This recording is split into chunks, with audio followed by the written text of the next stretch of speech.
And welcome back, everyone. I am late, a day late, but you know what? You're getting back to back now, so there you go. That's the one advantage of me being a day late on these things. So, part 4 of What If Deku Izuku Midoriya had a Zanpakuto, the Hyōrinmaru edition. Last time, we pretty much blitzed through a lot of the provisional license exam, because there really wouldn't be that much of a change. If anything, his ice powers would actually be a boon in terms of protecting him from the balls, because as I stated in the beginning, he's slowly gaining a stronger and stronger ice quirk the more he uses Hyōrinmaru.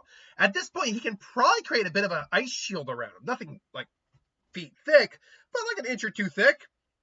And basically just cover his blind spot with ice. That prevents Toga from getting behind him that easily, and then he's able to subdue her. So so what came after that? Well, in the original, this is where things are going to get a little tricky, because Bakugo confronted him during that exam, where he says, yeah, you made a lot of use of that stolen quirk or borrowed quirk of yours, huh? That conversation never happened here. Now, what I could retcon is a similar conversation could have happened, where Midoriya told him, like, you know, I got these, I got this quirk down from someone. It's kind of like a lineage that got passed down. I'm just the next person to have it. And so maybe he still kind of calls him out on that. But beyond that, I just don't think the fight happens, because he doesn't have one for all. All Might still has one for all. And All Might is still the symbol. Now, granted, the amount of time All Might can probably hold on and use his form has probably decreased. All Might even said when he fought the sludge monster, pushing himself past his limit decreased the amount of time he could use his power. I don't think it was by a lot, but we know he could only use his power for up to like an hour, give or take. I know later on, after he gave the quirk to Midoriya, that he said, I can only use my power, I can only use my actual remaining powers for like less than an hour, and I can look like All Might for like an hour and a half. I know he said that, but here it's more likely that his time kind of just shrinks a little bit, because he still has the quirk. His body just can't handle it anymore is the problem. His body is too severely injured. Why I bring all this up is because Bakugo, one of the reasons he was so adamant about taking on Midoriya is because he wanted to be sure if his way was the right way or if Midoriya's was the right way, because it's clear that All Might had given him the quirk, and why All Might had chosen him, not Bakugo. And he was feeling just bad. He felt responsible for All Might's downfall. None of that happened here. So while I think I'm not going to retcon the conversation they had earlier, because I don't think it really works here. If anything, Bakugo is still probably just angry that Midoriya is outpacing him. So now he's just feeling more inclined to try to catch up to him. Now, because of that, Mirio doesn't just suddenly meet Midoriya as he's taking out the garbage, as he does originally. Instead, and then maybe he's walking, maybe he's training, and Mirio sees him a little bit. It's like, oh, hey, what's he doing? Maybe that happens. But the big three do get revealed to Class 1A, and so Mirio decides to take them all on. It's like, whoops, sorry, some fine-tuning needs to be involved. And so he proceeds to take them all on. Now, Midoriya's not using his Zanpakuto here. This I think is important, because it allows Midoriya to wonder, if I had been able to use my full power, what would have happened. But here we got him just using his full ice powers, which, to be fair, have grown extensively. Like I said, he can probably fire a solid beam at someone and actually start freezing them in place. Or he can just summon icicles. He can also manipulate straight ice, too. It's not like he just needs to summon ice. He can move ice around as he wills, or manipulate someone else's ice. Hyōrinmaru's full potential is to literally control the weather. But when Mirio comes up from behind, Midoriya again speculates he's going to come up from behind, so he immediately just summons up a wall of ice right above his head. Not like a huge wall, but thick enough that he can bop his head and go, ah! And because Mirio loses his senses while he's using his quirk, and in fact, I think the only sense he doesn't lose is his sight. Mirio, hold on. Mirio Togata. His quirk, permeation, if I'm not mistaken, is the name of the quirk. So, I gotta check. I gotta double check on this because I know he loses like either his sense of smell, hearing, something. Okay, Kinole's quirk. Okay. According to the laws of physics, things of mass cannot overlap. If Mirio returns to a solid state while phasing through something, his body will be repelled outward by adjusting direction. He can basically, jump out at high speeds. Here we go.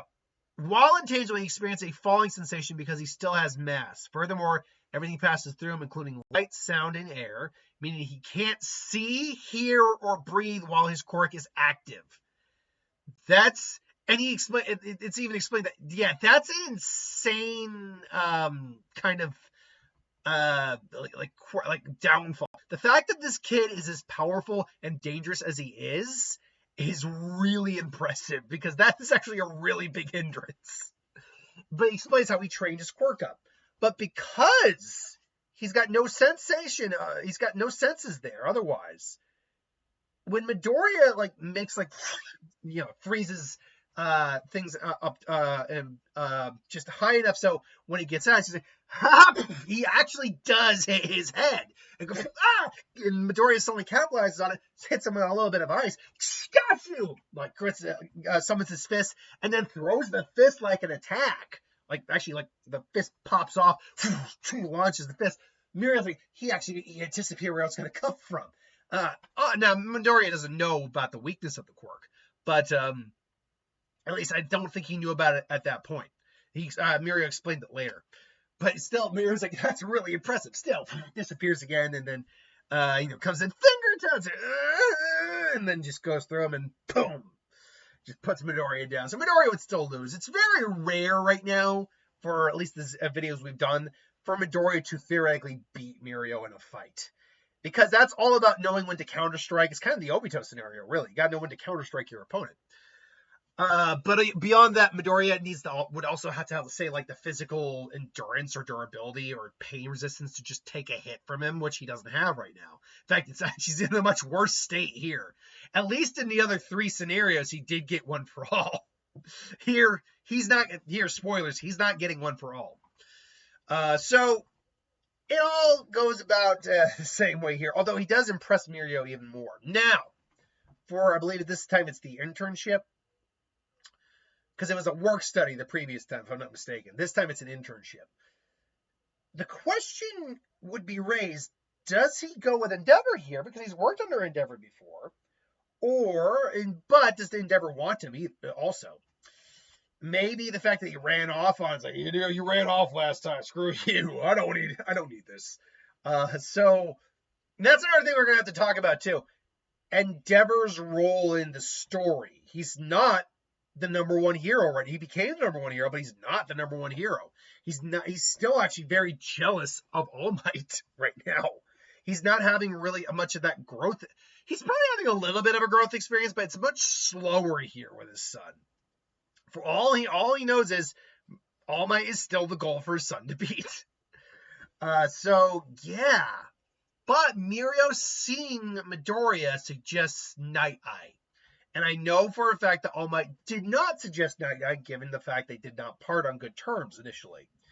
And, you want me to go Nighteye, it'd be pretty awkward for me to call him, And so Mirio does, but I do believe it was Mirio, you can correct me on this if I'm wrong, that Mirio did bring it up and suggest it, and that he was All Might's sidekick. It's he was All Might's sidekick? Okay, cool. And so, he goes, he meets there, obviously Night-Eye's tickling, was it Bubble Girl? I can't remember her name, but it's tickling her. You're not smart, you're smiling? What's to be smiling at? That's not All Might's face. All Might's face is this centimeter higher. Now, he might still test Midoriya, but I don't think he's anywhere near as harsh. Because he's not the holder of One for All right now. And that was one of the big things that Nighteye did not like. He did not agree with All Might's choice. Which, by the way, don't give a shit, Nighteye, if you didn't agree. Here, This is one of those times where I'm just like, by the by, Nighteye, wasn't your call to make? All Might's the guy who got one for all. It was his job to choose. So F you and the horse. Yeah, it was all out of concern, but you were concerned for All Might. That's why you wanted him to choose a new successor. I get that completely. You don't get to be pissed off at the successor he chooses. You don't get to do that. Because you were still trying to kind of dictate what he was trying to do. It was coming from a good place, but unfortunately, like, it just, no. Anywho, so without that negative dichotomy there, Nezu also has brought up too that, Mirio, I think, is a good candidate for One for All. It's like, yeah, it's like, you're still thinking about Midoriya, aren't you? There's something about the kid. I don't know what it is exactly. Now, I did say Midoriya's not getting One for All, and I stand by that. He's not getting One for All. But that doesn't mean All Might hasn't been paying attention to Midoriya, his outlook, his personality. It would just take forever to train up his body at this point to, the point where he could handle All for One for any degree of time. This is not like before. They don't have that time at the moment. Whereas Mirio clearly does have a body that's been trained to use, that could be trained to use One for All. Add on his quirk, then you have an extremely broken All for One user. One for All user. And they're talking about it, and and they're going back and forth. Plus, it's Nighteye. He was suggested by Nighteye. It's like, you still can't get over. He did it for your own good, All Might. Maybe it did not go as planned, but he did it only out of concern for you. It's like, And so All Might knows this, but still. So I don't think Nighteye really takes much of an issue with taking Midoriya under his wing. Now, that being said, all Midoriya and Mirio come across Eri and Overhaul. That interaction would go exactly the same. I don't think there's anything changed about that. This is also one of those arcs where if it's a Midoriya focused on what if, there's a lot that we just gotta skip. Like Kirishima's arc, we skip. We skip Sun Eater's arc, who I never remember his name. Takayami, but we skip his arc. And then Mirio ultimately would lose permeation. This is where Midoriya comes in, smashes through the wall with a dragon of ice that just kind of cleaves through it, splits it in half. And Midoriya is like, I'm not going to let you hurt Eri! And so it's like, Bankai!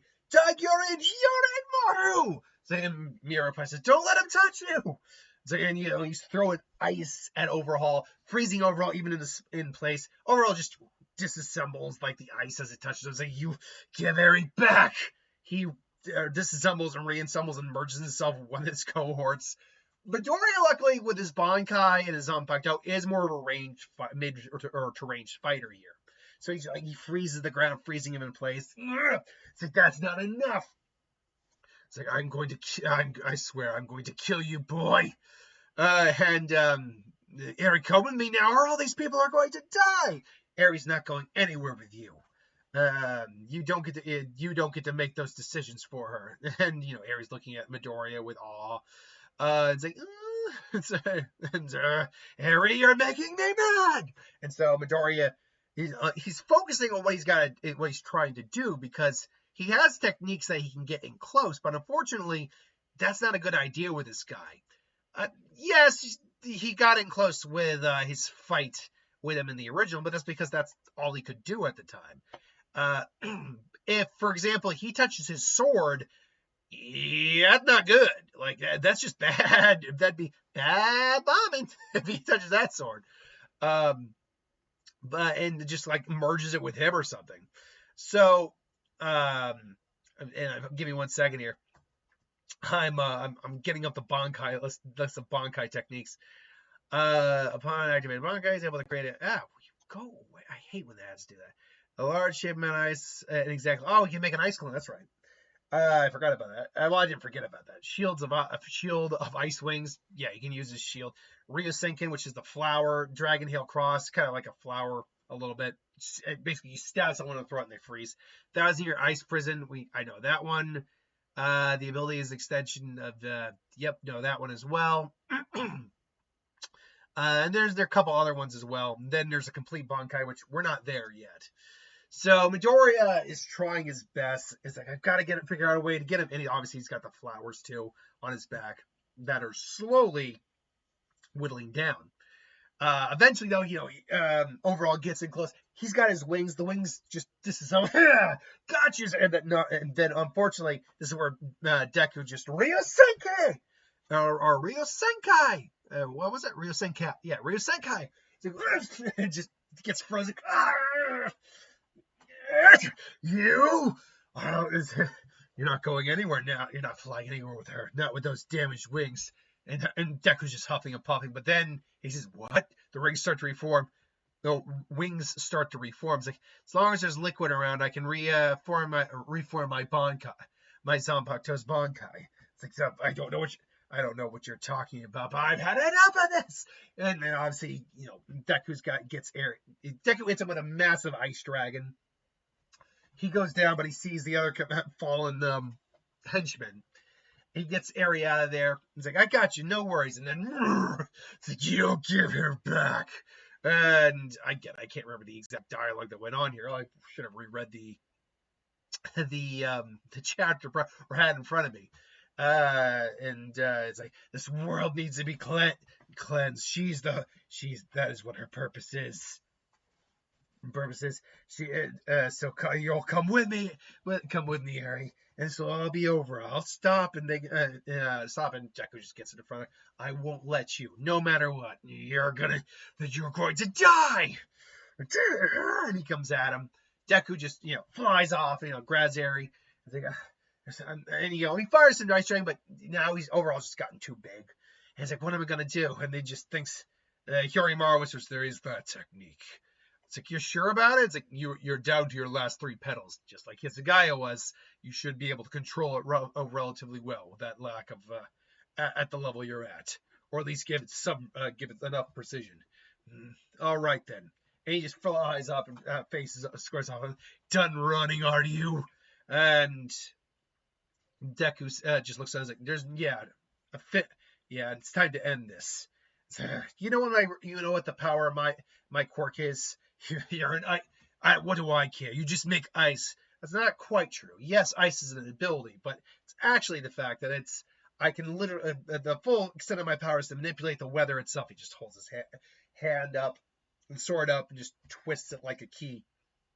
As the clouds darken, it's like, what? And the heavens open up and the big hole in the sky, and just snow starts. So I was like, what? It's like, snow, really? Is that all you're doing? Would you think that I'm going to be bothered by a little snow shower? Please, you've got a lot to. And all of a sudden, the ice slabs. What? Don't worry. Based on your level of power, this won't kill you, but it should seal you up pretty well. Or slow you down, bro. And he starts getting frozen. He reassembles the ice, but there's just more coming. And finally, Deku comes in. He instead decides to go with Hyōrinmaru's tail and just stabs it, then comes out and basically creates a giant ice sword. But he blunts it as to not stab him or cut him too badly. But it's still got spikes and all that, so he just comes in. He just creases the mass of the blade and just creases the size of the ice until it's huge. Finally, he breaks out. And I don't know what this would be. A Ryuki.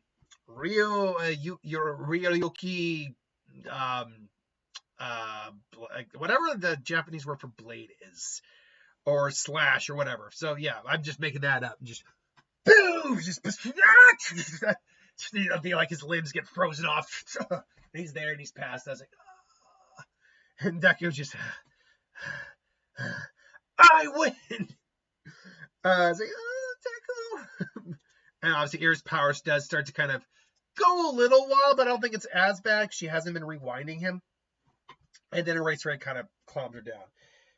Now, the Nighteye being on death's door, this is where All Might finally shows up. And, he says, a world without laughter is not a world worth living in. I think you'll be a great hero, Mirio. And so, Nighteye passes. Deku checks in with Mirio. It's like, sorry about everything. No, it's fine. No, I'm not going to give up. No matter what. Besides, All Might came to him visiting today. He says he has an idea. It's like, are you sure? It's like, don't worry about me, Midoriya. You keep being the best, hero you can possibly be, and I'll do the same. It's like, all right. And so, yeah, you can kind of guess where we went. It will be Mirio who gets one for all here. Now, that being said, is there anything else to really go over before we get to the joint trade? Because I got both. Where are we for time right now? Oh, we're not even at. We just got across 20 minutes. Yeah, I can get through the festival and the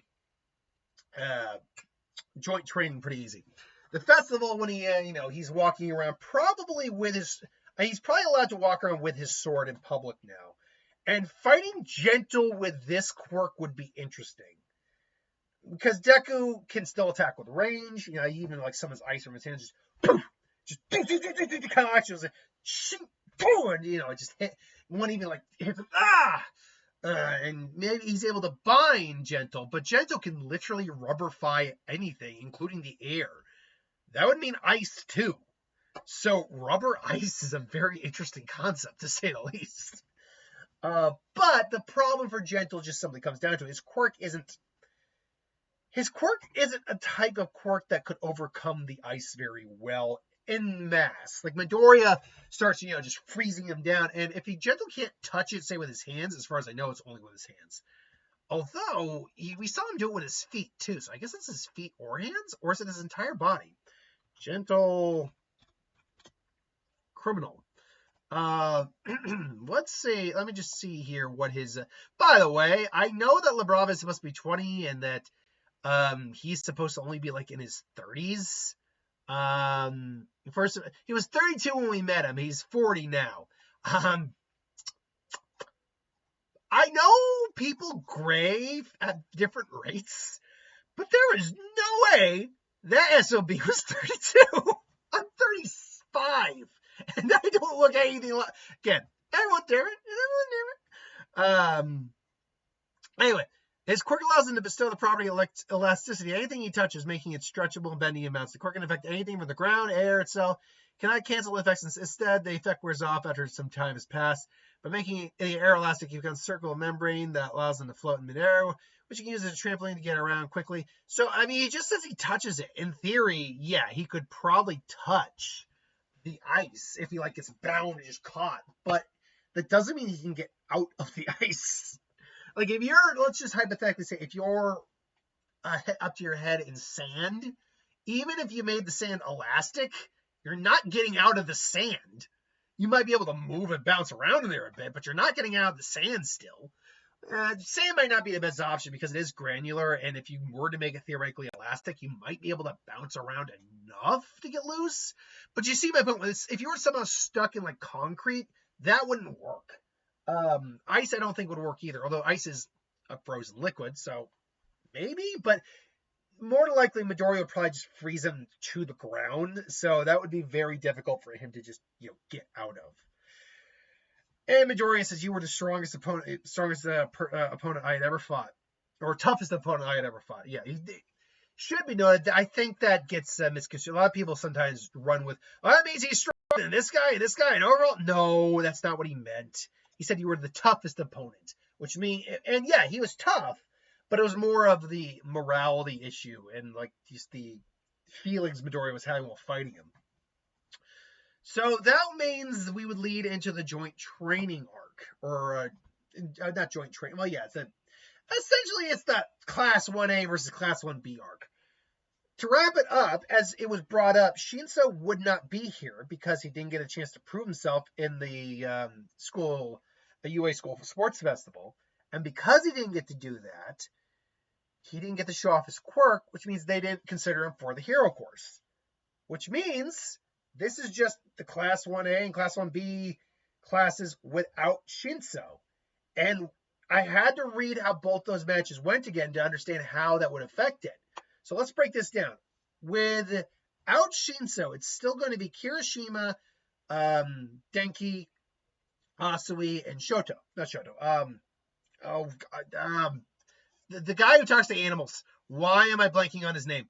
It still begins with an S, if I'm not mistaken, right? Is it Showa? Is that it? Either way, him. So Kirishima and him got caught pretty easily. And without Shinso there, that wouldn't change. If anything, it might happen a little quicker. And without Shinso there, they lose that second interaction with that team. Because Geneva, the Apocalypse, as he likes to be called, as they call him. But he would, because Shinso's the one who brought him down. If you're not bringing him down, you're not beating this team. That's just flat out the way it's going to work. And unfortunately, Asui and Denki, well, they got a lot of power to them, or at least Denki has a lot of power, and Asui can definitely, or Sue can definitely do a bit. I wouldn't say it's impossible, but it's very, very unlikely. So they would actually win that match. Then Class 1B would win the next one. They tie the third one, and then they win, and then Class 1A wins the fourth one. Now, without Shinso on the other team, this would have been bad for Class 1A, except Midoriya doesn't have One for All here, which means All for One is not going to go haywire, so he's just going to completely straight out fight these guys. And if he has to, he'll go Bankai, and then just like, all right, and just flash freeze the area, not flash freeze, but sweep the area with ice, and then just completely get like Monama's like trapped. In theory, Deku should actually be able to beat every one of that team just on his own. What I mean by that is he should be able to beat them all 1-on-4, because Monoma, quite frankly, isn't that strong. All things, yeah, he's got a cool quirk, but it's very limited. He only copies the bare bones of a quirk. He doesn't copy the more elaborate quirks, and he can't copy quirks that store something up over time. Also, don't like Monoma as a character. He's one of those guys I think you're just supposed to not like. Like, he's literally written as a very douchebaggy character for no reason. It's like, I'd never be the main character. It's like, oh, fuck you. No one cares. You're the one who's starting shit. Like, yeah. Anyway. So, yeah, Deku would actually be able to handle them probably on his own if he really needed to. But he'd still work together with them. Absolutely. So that's where we're going to leave it off for right now. I've got to remember what the next, I know he spends time with the Todoroki family. Nothing would really change there. If anything, they capture that Lines quirk guy. That was a weird quirk, by the way. Cool design, but a weird quirk. So that would really go about the same. There really isn't anything that would change that much until we get to the attack on the hospital and Shigaraki basically getting One for All. So, yeah, or All for One, I should say. So nothing's really changing at that point. Yeah, we're gonna draw to a close here. But I'll be back tomorrow with part 5, which honestly will probably be the last part of this series, and then we'll do a Deku Devil's Root series, and then we'll go back to the Dragon Ball. Or at least the non-My Hero stuff. Should note, someone asked, why don't you just make a channel for the Dragon Ball What Ifs? Because that's what people want to say. Because it would be the same amount of work. That's the thing. If anything, it would be more work. Because now you want me to do Dragon Ball at the same speed I'm normally doing it, and while I'm doing the other stuff. So there's no logic in that for me. To me, anyway. Anyway, I digress. Thanks for watching. See you next time.